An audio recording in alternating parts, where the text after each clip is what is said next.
Big boss मराठीच्या घरामध्ये वर्षा, अभिजित आणि अंकिता निक्की बद्दल डिस्कशन करत होते आणि त्यामध्ये वर्षाताईंनी निक्कीच्या माइंड गेम्स बाबतीत अभिजित आणि अंकिताला सांगितलं.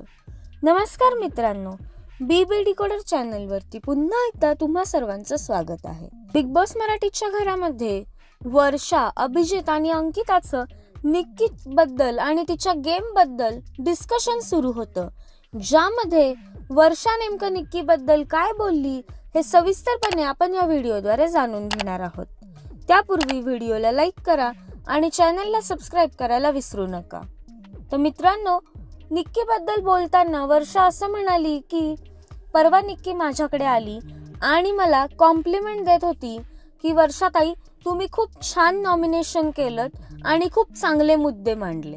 निक्कीला प्रत्युत्तर देत वर्षाताई तिला असं म्हणाल्या की हो, एका बाबतीत मला अजिबात पश्चाताप होत नाहीये की मी त्या व्यक्तीला नॉमिनेट केलं, पण दुसऱ्या व्यक्ती बाबतीत नॉमिनेट करून मला पश्चाताप होतोय. त्यानंतर निक्की वर्षाताईंना असं म्हणाली की मी तुम्हाला जरा स्पष्टच सांगते की घरामध्ये तुमचा बहुमत म्हणून वापर केला जातोय, कारण तुम्हाला टास्क तर काही कळत नाहीये. त्यामुळे लोक जसं तुम्हाला सांगतील तसं तुम्ही वागता आणि बहुमत म्हणून तुम्ही स्वतःचा वापर करून देता. त्यावरती वर्षाताई असं म्हणाल्या की मला टास्क कळतो, सगळा गेम कळतो, परंतु त्यातले डावपेच आणि बारकाईने जे खेळलं जातं ते मात्र समजत नाही. त्यावरती निक्की असं म्हणाली की तिने डोळे झाकून ऍक्टिंग केली की मी डोळे बंद करून सांगू शकते की तुमचा बहुमत म्हणून वापर केला जातोय. जेव्हा वर्षा हे सगळं म्हणाली तेव्हा अभिजित असं म्हणाला की तुम्हाला खरंच असं वाटतंय का मग की तुमचा खरंच वापर होतोय?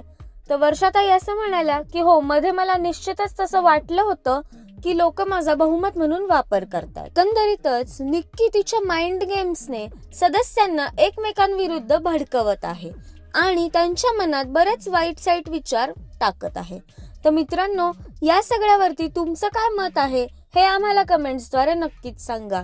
तसेच बिग बॉस मराठीचे सर्व अपडेट्स जाणून घेण्यासाठी चॅनलला सबस्क्राईब करायला विसरू नका. भेटूया नवीन व्हिडिओमध्ये नवीन अपडेट्स घेऊन. धन्यवाद.